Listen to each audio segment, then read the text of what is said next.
In the spring of 711 AD, under the leadership of General Tariq ibn Ziyad, a Berber Muslim army crossed the Strait of Gibraltar from North Africa into the Iberian Peninsula. The towering Rock of Gibraltar, known then as Jabal Tariq, Mountain of Tariq, loomed over the fleet of ships. The Moors, a term used by Europeans to describe Muslims of North African descent, disembarked on European soil with the scent of the sea air and the promise of new horizons. Their arrival marked the beginning of a significant period in European history. The Visigothic kingdom, which had ruled Iberia since the fall of the Western Roman Empire, was weakened by internal strife. King Roderick faced dissent among the nobility. The Moors took advantage of this instability.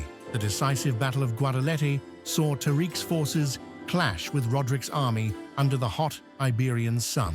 The Visigothic soldiers, clad in heavy armor, struggled against the swift cavalry and tactical prowess of the Moors. Roderick was killed, and the Visigothic kingdom crumbled, paving the way for Moorish control.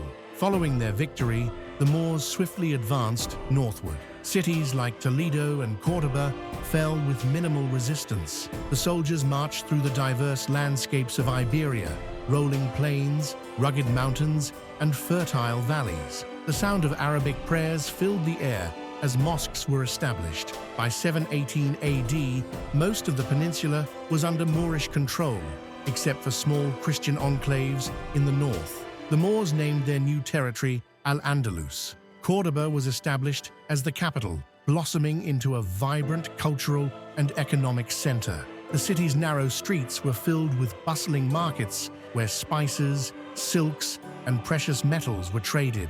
Orange trees scented the air, and the architectural style blended Roman, Visigothic, and Islamic influences. The Umayyad Caliphate in Damascus oversaw the administration, integrating Al-Andalus into the broader Muslim world. Under Umayyad rule, Córdoba became a beacon of learning and culture. The Great Mosque of Córdoba, with its iconic red and white arches, stood as a testament to architectural innovation.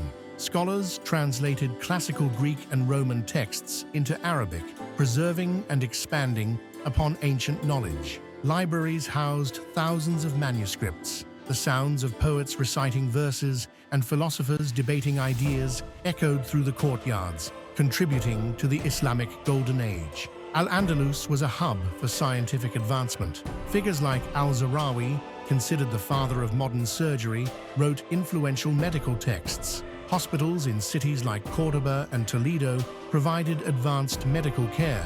Astronomers studied the stars from observatories, and mathematicians introduced Arabic numerals and algebra to Europe.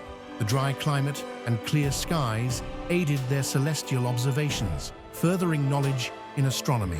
The Moors introduced new agricultural techniques and crops to Europe.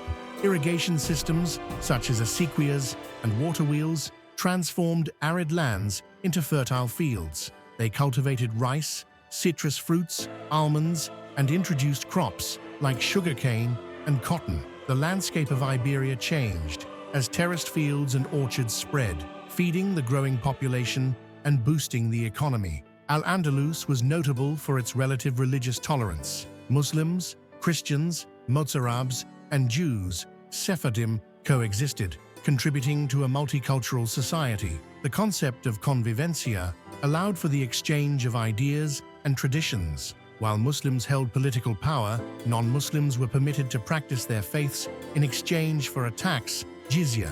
The call to prayer mingled with church bells and Hebrew chants, creating a unique cultural tapestry. The Moors expanded northward into Frankish territories. In 732 AD, they clashed with Frankish forces led by Charles Martel at the Battle of Tours, or Poitiers. The cold autumn air saw a fierce battle where the Moorish cavalry met the disciplined Frankish infantry.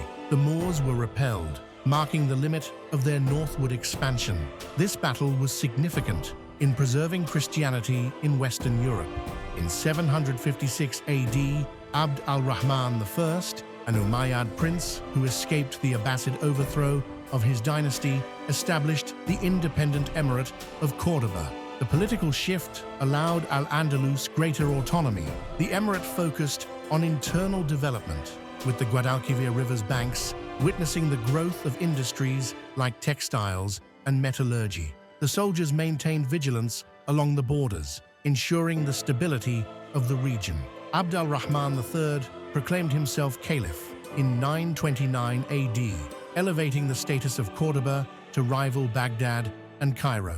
The Caliphate era was marked by prosperity and cultural brilliance. The palace city of Madinat al-Zahra was constructed, showcasing luxurious gardens, fountains, and intricate architecture. Diplomats from across Europe and the Mediterranean visited the court, exchanging gifts and knowledge. The libraries of Al-Andalus became centers for translating works from Arabic into Latin and Hebrew. Scholars like Maimonides, a Jewish philosopher and physician, contributed significantly to philosophy and medicine. The cool interiors of libraries sheltered scribes who meticulously copied texts. This intellectual exchange would later fuel the European Renaissance. After the Caliphate's decline due to internal strife and succession disputes, Al-Andalus fragmented into smaller kingdoms known as taifas around 1031 AD. These taifas were often rivals, but also centers of culture and learning. The soldiers now served local kings, and the once unified territory became a mosaic of petty states. Despite political fragmentation, art and architecture continued to flourish. Facing the growing threat of Christian kingdoms from the north, the taifas sought help from North African Muslim dynasties. The Almoravids arrived in the late 11th century, followed by the Almohads in the 12th century. They brought stricter interpretations of Islam. The Almohads moved the capital to Seville, where the Giralda Tower was constructed.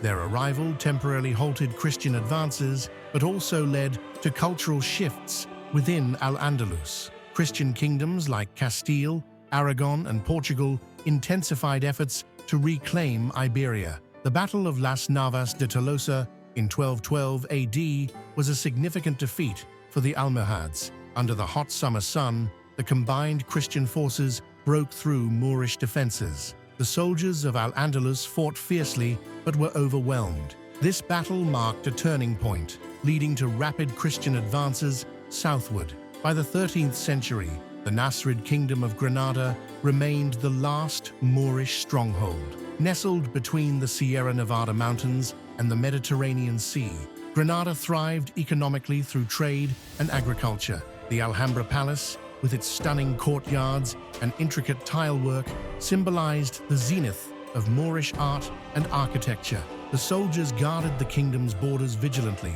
aware of the encroaching Christian forces. Granada became a haven for scholars, artists, and poets. The Generalife Gardens offered tranquil spaces for reflection, with the sound of water flowing through channels and fountains. The city was a melting pot of ideas, where literature and science continued to develop. Despite political isolation, the Nasrid rulers invested in culture, leaving a lasting legacy. On January 2nd, 1492, after a prolonged siege, Sultan Muhammad XII, Boabdil, surrendered Granada to the Catholic monarchs, Ferdinand II of Aragon and Isabella I of Castile. The cold winter morning was filled with the somber procession of Moors leaving the city. The soldiers laid down their arms as the Christian banners were raised over the Alhambra. This event marked the end of Moorish rule in Iberia and the completion of the Reconquista. Following the conquest, the Catholic monarchs implemented policies to unify Spain under Christianity. The Alhambra Decree expelled Jews who refused to convert, and similar pressures were applied to Muslims. The Spanish Inquisition enforced these policies. The once multicultural society of Al-Andalus was dismantled. The scent of incense filled churches converted from mosques, and the Arabic language was suppressed. The Moorish influence remained embedded in Spanish culture. Architectural marvels like the Alhambra, the Mezquita of Córdoba, and the Giralda Tower stand as testaments to their legacy. The introduction of new crops, scientific knowledge, and philosophical ideas had a profound impact on Europe. The soldiers' tales became part of folklore, and the history of Al-Andalus continues to fascinate scholars and visitors alike. The period of Moorish rule left an indelible mark on Europe's cultural and historical landscape. Our journey through time comes to an end for today. We embark on new adventures every week. If you relish the experience, please like and subscribe.